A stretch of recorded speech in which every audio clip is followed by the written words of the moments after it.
At Pilottraining.ca, we have two goals. We want to make you as safe and proficient pilot as possible, and we want to prepare you for the Transport Canada exam as efficiently as possible. I also wanted to say that we owe a debt of gratitude to our past and present students who have provided us with feedback on our course material throughout the years. It's with this feedback that our courses have improved immeasurably.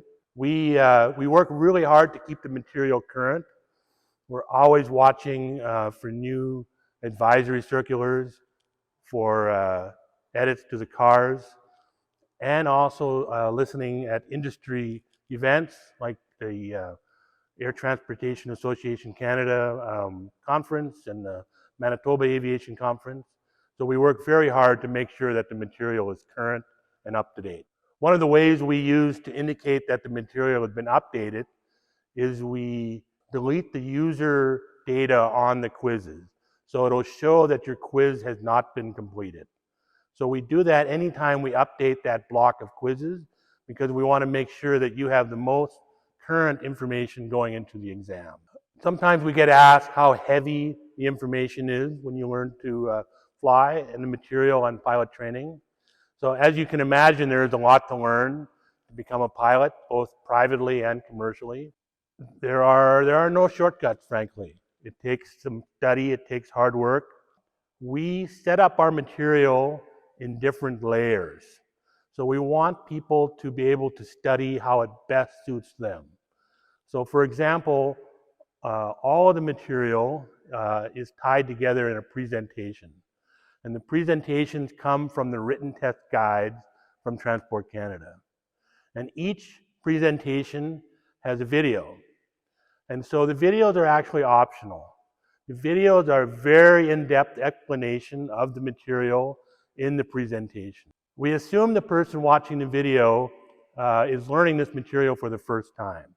So we make sure that it covers the detail right from the start. So not everyone needs that level of detail. It depends on your background, depends on your currency, how recent, maybe you wrote another exam. So that's why we make the videos optional. The quizzes are not optional. We want everyone to complete the quizzes and correct them to 100%. So sometimes I suggest when you're studying that if you think you might know the material, go for the quiz first. If you do really well on the quiz, well, that's a good indication you can go on to the next material. But if you don't do well, that's a hint that you need to go back to the presentation and back to the videos to really learn materials and start over and do the presentation again. Flashcards are another option. It's a really good way to study, to make sure that you know the material and to practice it again and again. So my point is that we set up the course to be flexible. You don't have to do every bit, every part of the course. You have to do enough of the course that you are proficient at the end of that segment. At Pilottraining.ca, we really love aviation and all things to do with airplanes and flying. We really appreciate that you're using or considering our course material. Know that it's been really the work of our lives on this material, and we really appreciate that any feedback and any information you can help us with.